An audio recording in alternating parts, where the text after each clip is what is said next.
Hello dear listeners, and welcome to another episode of our channel. I hope you're well and comfortable, because today we're going to embark on a journey through time that will test your survival limits. Have you ever imagined what it would be like to wake up in one of the most imposing and mysterious civilizations of antiquity? The one that built the famous Hanging Gardens, one of the 7 wonders of the ancient world.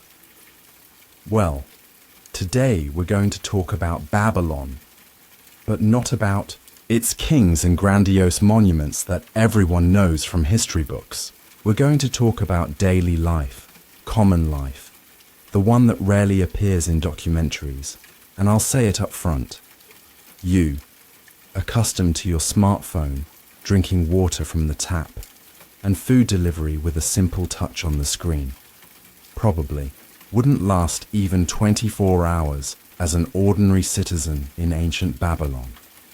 Let's dive into the dusty streets, smell the spices in the markets, hear the buzz of ancient languages, and face the daily dangers of one of the greatest cities of the ancient world. A city where laws were merciless, diseases were unsolved mysteries, and life expectancy was almost half of what we have today.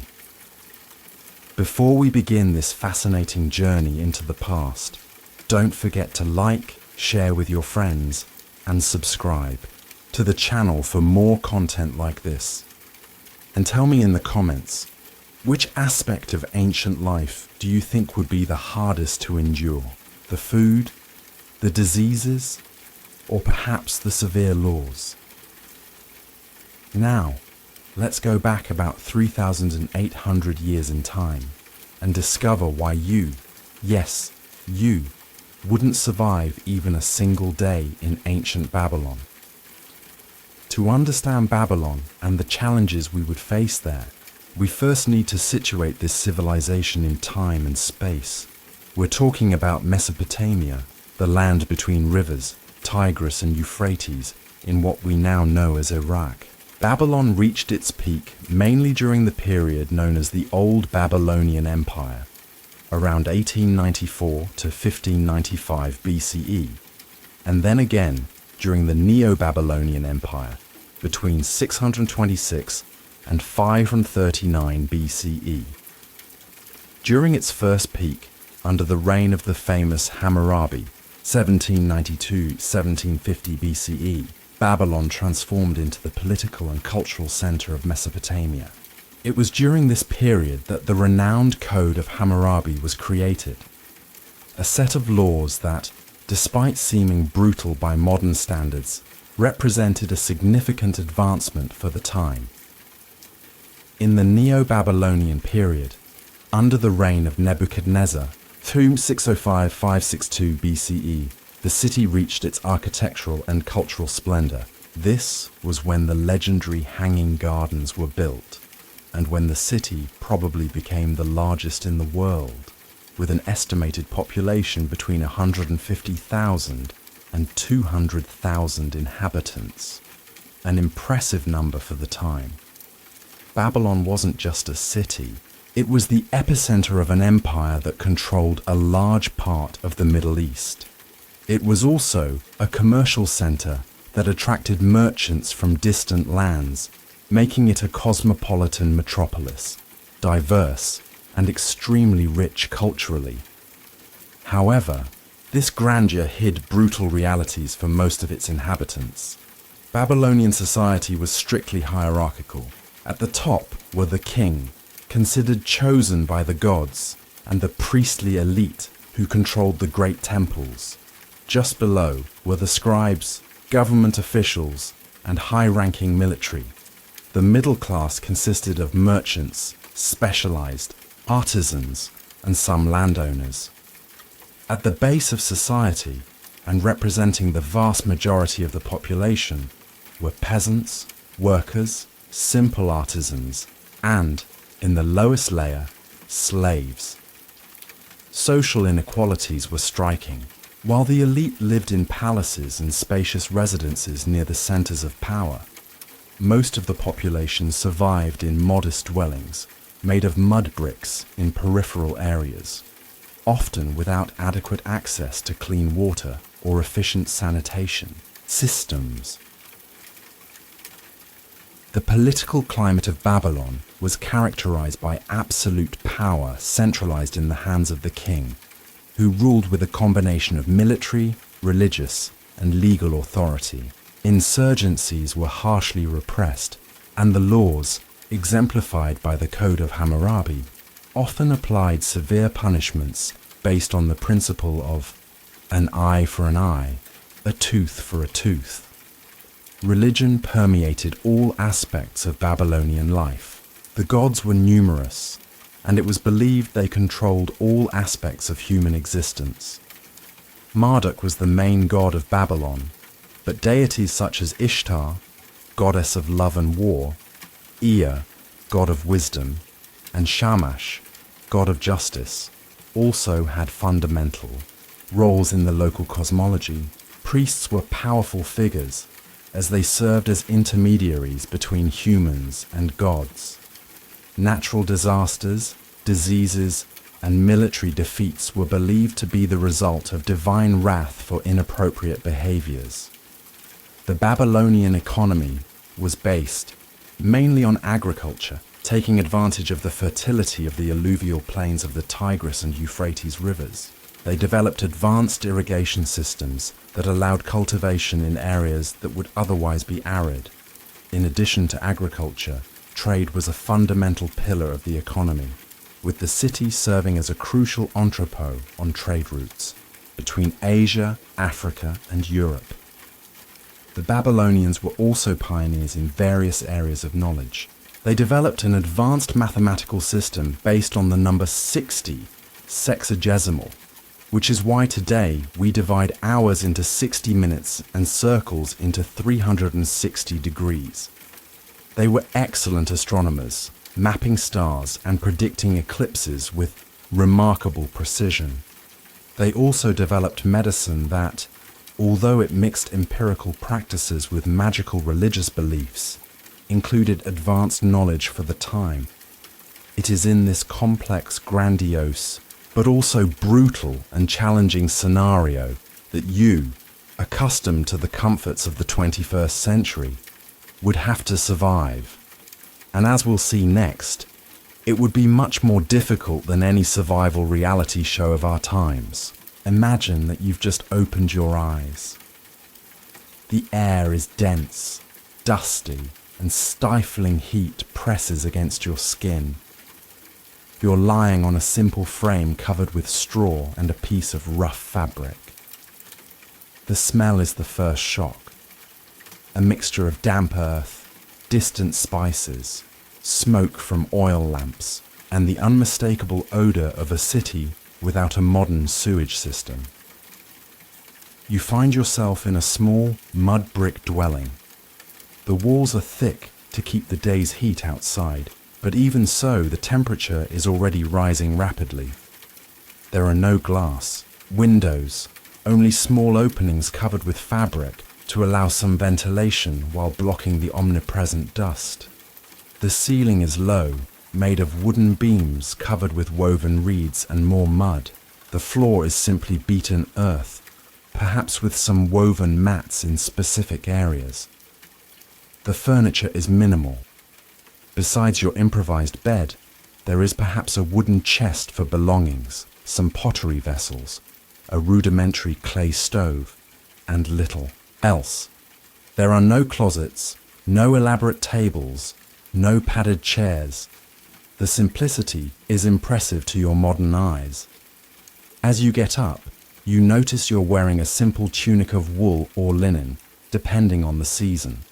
The fabric is rough against your skin, nothing like the soft fabrics you're used to. There is no underwear as we know it. The tunic is your only protection against the elements. Your feet are bare, or, if you're lucky, protected by simple leather sandals. When you venture to the door of the dwelling, the real shock happens.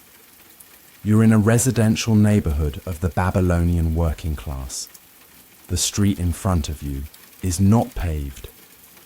It's just earth that turns to mud in the rainy season and suffocating dust in the long dry months. Houses similar to yours are aligned in a tight and labyrinthine pattern, creating narrow alleys where the sun barely penetrates. In some spots, the sound is a whirlwind for your ears. Children scream in a language you don't understand, Akkadian, with its hard syllables and strange cadence. Merchants loudly announce their products. Animals, goats, chickens, perhaps a donkey carrying goods, add their own sounds to the cacophony. From afar comes the rhythmic sound of work in metal and wood. Artisans beginning their workday. The sky above is an intense blue, virtually cloudless. The sun, even in early morning, is already merciless, promising a day of scorching heat that can easily exceed 40 degrees in summer. There's no air conditioning, no electric fans, no cold soft drinks to offer relief. As you walk down the street, you need to be alert.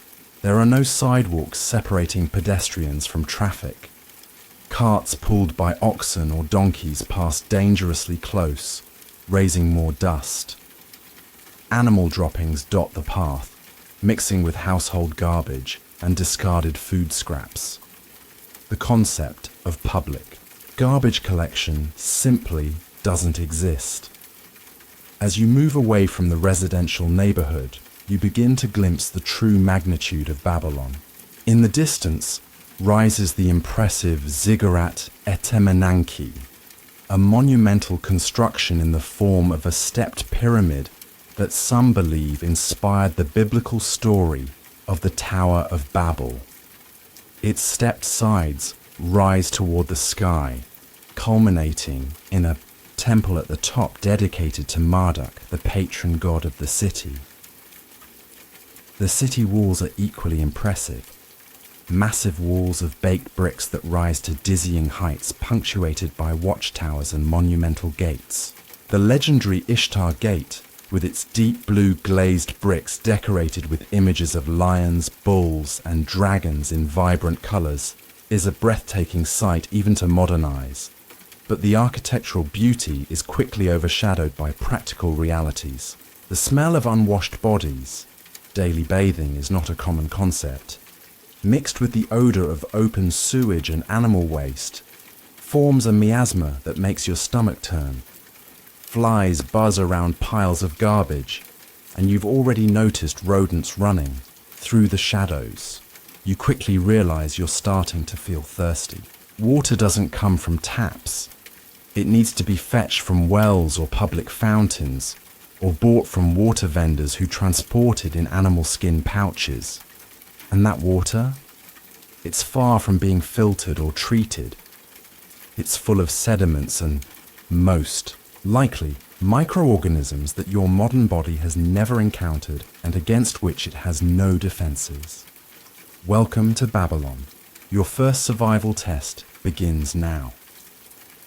Surviving a day in Babylon as an ordinary citizen would mean facing a series of challenges that would make even the most resistant 21st century inhabitant question their ability to adapt. Let's explore the main obstacles you would face in your first, and possibly last, 24 hours in this ancient civilization. The first and most basic challenge would be food. Forget delivery apps or processed foods with a shelf life of months. In Babylon, all food is fresh, which is good, but also perishable and without refrigeration, which is extremely problematic. The basic diet would consist mainly of barley, bread, which would be denser and rougher than any whole grain bread you've ever tried. This would be complemented by dates, onions, garlic, seasonal vegetables, and if you were lucky, occasionally fish from the Euphrates River or goat meat. The problem isn't just the limited menu that's different from what you're used to, it's contamination. Food would be prepared with untreated water, under conditions that we would consider completely unhygienic today.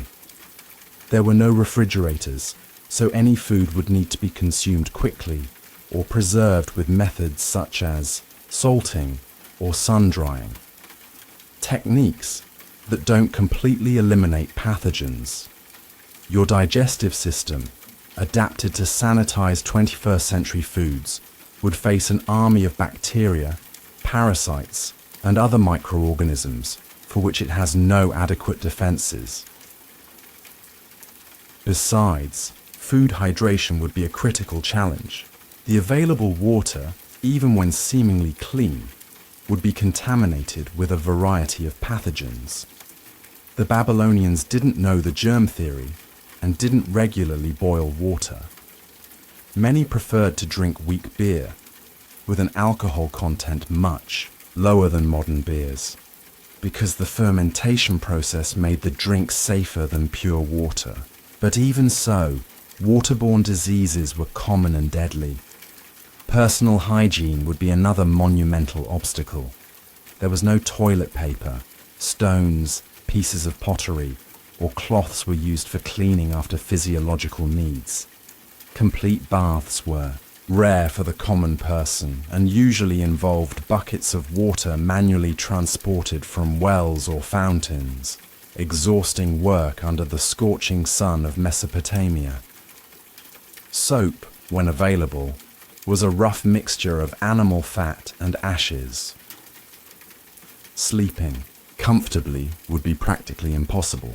Your bed would be little more than a mat on the floor or a raised platform made of mud bricks with straw on top. There would be no soft pillows. At most, a wooden or ceramic support to elevate the head. The suffocating heat would make nights a torment, especially in summer when temperatures would remain high even after sunset. And we're not just talking about discomfort. Excessive heat without adequate cooling means can cause severe dehydration, heat exhaustion, and even fatal heat stroke. Insects would be your constant companions. Flies, mosquitoes, lice, fleas, and bedbugs would infest virtually all environments. Without modern repellents or screens on windows, you would be constantly exposed to these disease vectors. Insect bites that today we treat with a simple ointment could easily become infected and lead to serious complications in an era without antibiotics. Transportation would present its own dangers. Moving around the city would mean walking on unpaved, irregular streets, often slippery with mud or waste. If you twisted an ankle or suffered any injury, there would be no emergency departments, effective painkillers, or physical therapy. A simple accident could leave you permanently disabled. Violence would be a constant concern. Without organized police forces, as we know them today, personal security would depend largely on your ability to defend yourself or pay for protection. Robberies were common, especially at night, when streets became dark except for occasional oil lamps. At night, the city would become an especially dangerous place. Public lighting did not exist. Darkness would be almost complete, except for the light of the moon and stars, and perhaps some flickering lights coming from inside houses. Going out after sunset would mean risking not only violence and robbery, but also simple accidents like tripping and falling, which, as we mentioned, could have serious consequences without adequate medical assistance. Between insects, diseases, violence, and the basic difficulties of survival, your chances of completing 24 hours in Babylon would be rapidly diminishing. To truly understand why you wouldn't survive a day in Babylon, we need to delve deeper into some specific aspects of everyday life that would be completely strange and challenging for a modern person. Work in Babylon would be brutally demanding, regardless of your occupation. If you were a farmer, like most common inhabitants, your day would begin before dawn and end at dusk. The work would be almost entirely manual, using rudimentary tools made of wood, stone, and bronze. There would be no machinery to reduce physical effort. nor protection against the scorching sun beyond a simple hat or cloth on the head. If you were an artisan, potter, weaver, carpenter, or metal worker, you would work in equally arduous conditions.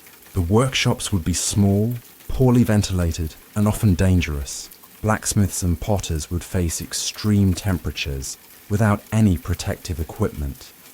There were no safety glasses, resistant gloves, or steel-toed boots. Occupational injuries were extremely common and often resulted in permanent disability or death from infection. Merchants would face other types of challenges. The Babylonian monetary system didn't use coins as we know them today. Trade was primarily based on silver weighed on scales. You would need to carry a scale and know how to assess the weight and purity of metals to avoid being deceived. Additionally, trade was heavily regulated, with prices and wages often fixed by royal decree. Violating these regulations could result in severe punishments under the Code of Hammurabi. Speaking of economy, the cost of living in Babylon would be measured in a completely different way than we're used to. A common worker might earn something around 5 to 10 shekels of silver per year. A shekel was equivalent to about 8.4 grams of silver. To contextualize, a lamb cost approximately 1 shekel, a simple tunic about 2 shekels, and a modest house could cost between 10 and 40 shekels, depending on location and size. Inflation was a well-known concept to the Babylonians, especially during periods of war or poor harvests. Droughts and floods could triple the price of staple foods overnight, leading to widespread hunger among the lower classes. There were no social security systems or government assistance as we know them today. When prices rose beyond the ability to pay, people simply didn't eat. Babylonian medicine would perhaps represent the biggest shock for a modern person. Doctors, called ASU, combined limited empirical knowledge with magical religious practices. The predominant theory was that diseases were caused by demons or by divine disfavor, resulting from sins or transgressions. Medical treatments would be terrifying by modern standards. Medicinal herbs and ointments were mixed with incantations and rituals. Bloodletting was common. For fractures, bones would be manually repositioned and immobilized with rudimentary splints, without anesthesia beyond alcohol or opium for the lucky ones. Infections were treated with herbal poultices that, at best, had mild antiseptic effects. Surgery existed, but was extremely dangerous. Trepanation, drilling holes in the skull, was practiced to treat headaches, epilepsy, and demonic possession. Amputations were performed when limbs became gangrenous, using heated saws and knives to cauterize blood vessels. Adequate anesthesia didn't exist, and the mortality rate for more invasive procedures approached 100%. Among the common diseases you could contract in the first days or hours would be dysentery, cholera, typhoid, malaria, and a variety of intestinal, parasitic infections. Most of these conditions would be fatal or result in chronic debility without modern treatment. The technologies and innovations of the time, although impressive for their era, would be rudimentary by current standards. Wardijan. Wheel and writing were already well established, of course. The Babylonians had developed sophisticated irrigation systems using canals, dikes, and reservoirs to control the waters of the Tigris and Euphrates rivers. They had advanced knowledge of mathematics and astronomy. However, the simplest mechanics, such as a secure door lock, would be a luxury for most. Nighttime lighting would come from oil lamps that produced acrid smoke and provided minimal light. Fire for cooking and heating represented a constant danger. especially in houses made predominantly of flammable materials such as wood, reed, and cloth. You probably wouldn't survive your first encounter with Babylonian medicine, or even the first meal prepared with contaminated water and handled without modern concepts of hygiene. During your hypothetical day in Babylon, you might witness or be affected by events that profoundly shaped the society of the time. Events that illustrate how different, and often more dangerous, everyday life was compared to modern standards. One of the most common and impactful occurrences was flooding. The Tigris and Euphrates rivers, which gave life to the Mesopotamian region, also brought periodic destruction. Unlike today, when weather forecasting systems give us early warnings, in Babylon, floods often came with little or no warning. For the Babylonians, these catastrophes were not just natural disasters, but manifestations of the god's will, often interpreted as punishment for collective or individual transgressions. Imagine being in a mud brick house when the waters began to rise. There would be no rescue teams, sandbags, or pumps to remove the water. Houses would simply collapse, crops would be destroyed, and diseases would spread rapidly in the contaminated waters. A significant flood could eliminate up to half the population of more vulnerable areas. And what's more impressive, after each such disaster, the survivors would rebuild in the same location, using the same vulnerable techniques, having no alternatives or knowledge to do differently. Epidemics were another recurring and devastating event.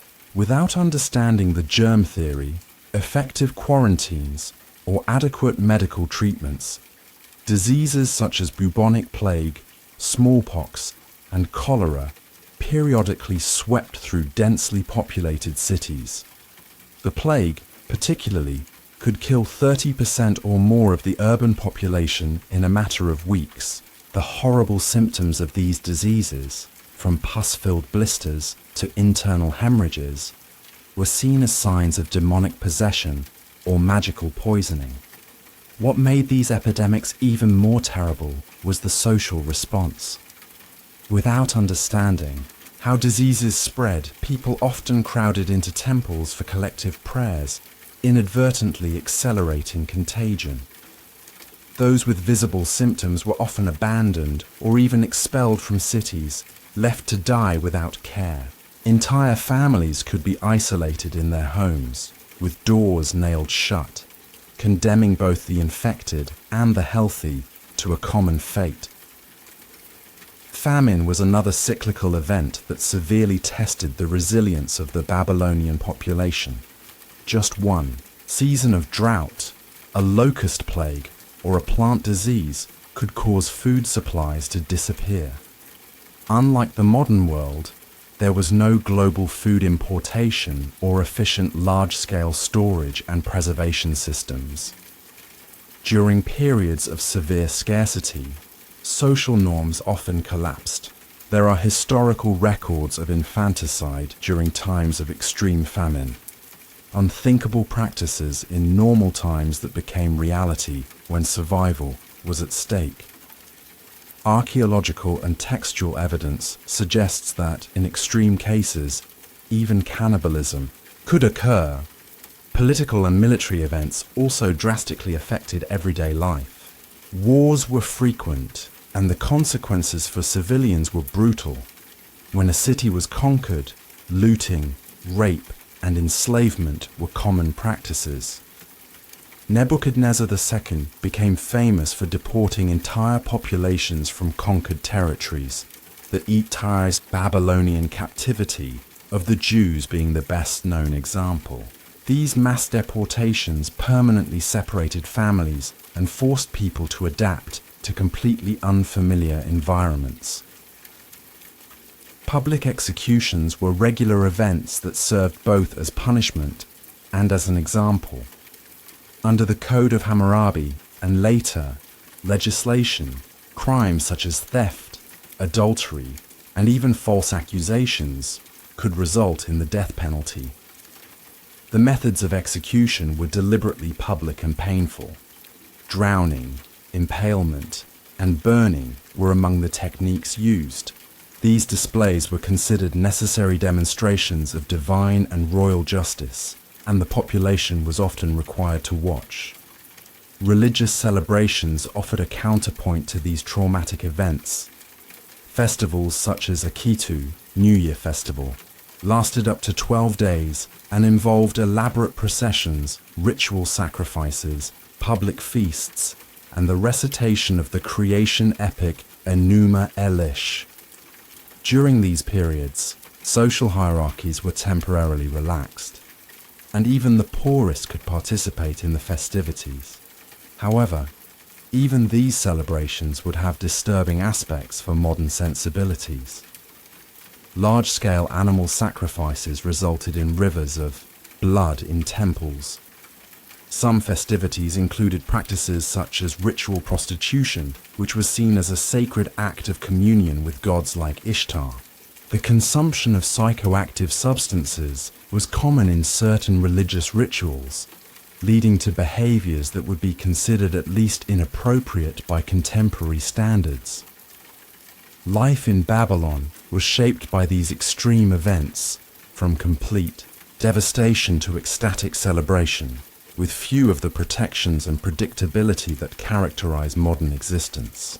To truly understand Babylon, we must know the people who populated its streets, from the most powerful figures to ordinary citizens whose lives are rarely recorded in historical annals. During your hypothetical 24 hours in the city, you might cross paths with a variety of people who represented the social archetypes of the time. At the top of society would be the king, possibly Hammurabi himself or Nebuchadnezzar II, depending on the specific period. The Babylonian king was not just a political ruler, but a semi-divine figure, considered the representative of the gods on earth. If by chance you saw him in a royal procession, something extremely rare for a commoner, you would be expected to prostrate yourself with your face to the ground. Looking directly at the king without permission could be considered a serious offense, possibly punishable by death. Nebuchadnezzar II, for example, was known for his volatile temperament and impulsive decisions, as evidenced in historical and biblical records. The texts describe how he ordered the execution of counselors who couldn't interpret his dreams, and how he condemned 3 men, Shadrach, Meshach, and Abednego, according to biblical accounts, to be thrown into a furnace for refusing to worship a golden statue he had erected. The impulsivity and absolute power of Babylonian monarchs represented a constant danger to everyone around them, from commoners to nobles. Just below the king in the social hierarchy were the priests, particularly the high priest of Marduk, Sheshgalu, who exercised immense political and religious power. Priests not only performed rituals and interpreted omens, but also controlled large portions of agricultural land and other economic resources belonging to the temples. They were easily identifiable by their elaborate vestments and shaved heads. The administrative elite included figures such as the Shatamu, temple administrator, responsible for the vast properties and resources of religious complexes, and the Shandabaku, provincial governor, who oversaw tax collection and regional administration. These men, for they were almost exclusively men, lived in luxurious residences near the centers of power, dressed in fine imported fabrics, and adorned themselves with gold jewelry and precious stones. A particularly interesting character would be the scribe. In the predominantly illiterate society of Babylon, scribes possessed the valuable knowledge of cuneiform writing. Trained from childhood in edubas, scribal schools, they learned not only to write, but also mathematics, literature, history, and religion. A common scribe could be found sitting on a mat in the marketplace, drafting contracts and letters for those who couldn't write, carefully pressing a cut reed, stylus, into wet clay tablets. Among merchants, a tamkaram, international merchant, would represent the emerging upper middle class. These men organized caravans that transported valuable goods such as lapis lazuli from Afghanistan, cedar from Lebanon, tin from Anatolia, and spices from India. They risked their lives and fortunes on dangerous journeys but could accumulate significant wealth.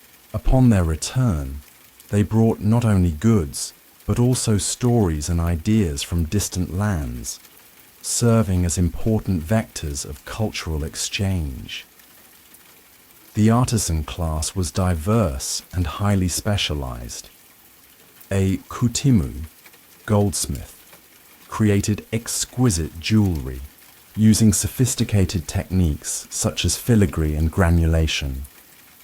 A purkulu, sculptor and lapidary, carved intricate cylinder seals used to sign documents, the ancient equivalent of a signature. These artisans often worked in family workshops where knowledge was passed down from generation to generation through long apprenticeships.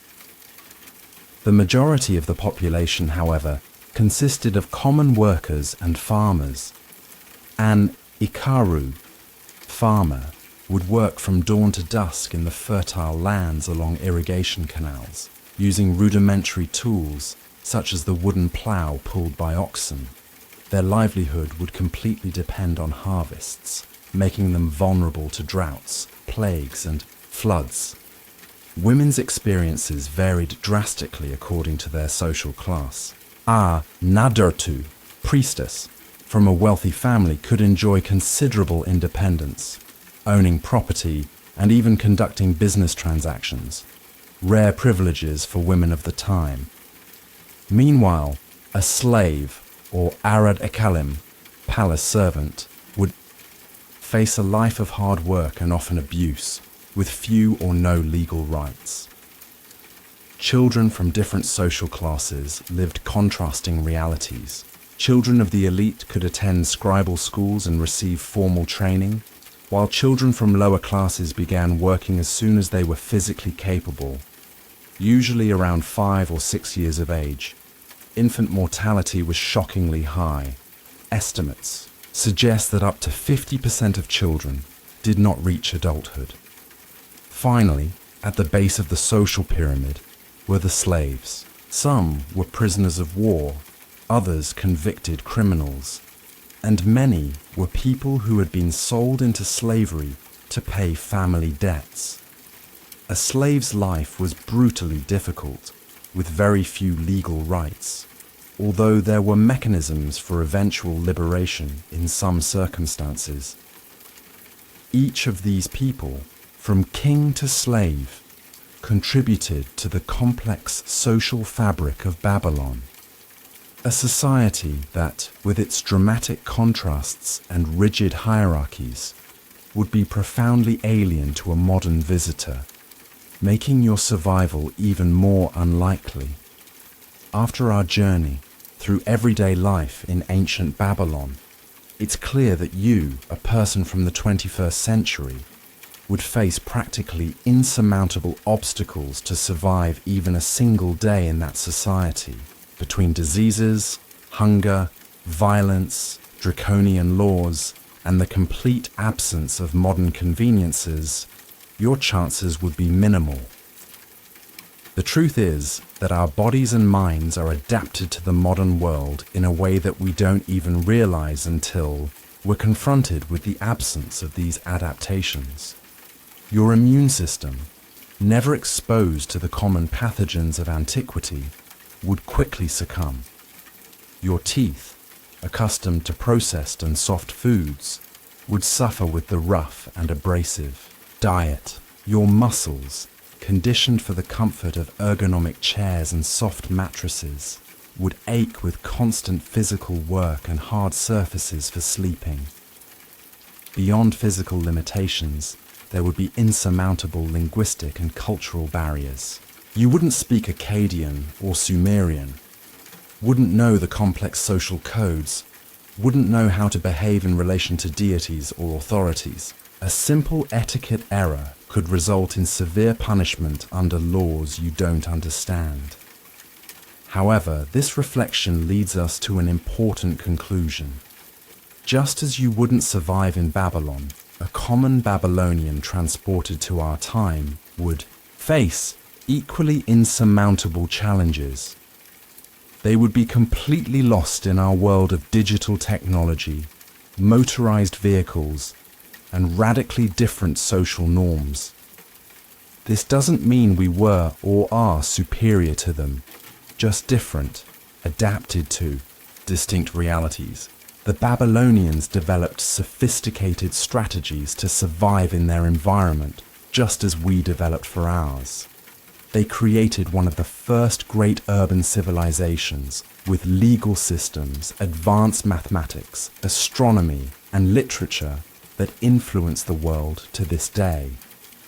So, the next time you open a faucet and receive clean water, turn on a switch and illuminate an entire room, or take an antibiotic to cure an infection, remember, these aren't just conveniences. They're revolutionary technologies that have fundamentally transformed our survival ability. And to finish, I leave some questions for reflection. Which technologies or capabilities of the modern world would you miss most if you were transported to Babylon? If you could take just one modern invention to help with your survival, what would it be? And perhaps more importantly, what skills and knowledge of the ancient Babylonians have we lost that we could benefit from recovering? In the next episode, we'll explore some other place where you wouldn't last 24 hours. Don't miss it. Until then, don't forget to like, share, and subscribe to the channel. Thank you for joining me on this journey through time.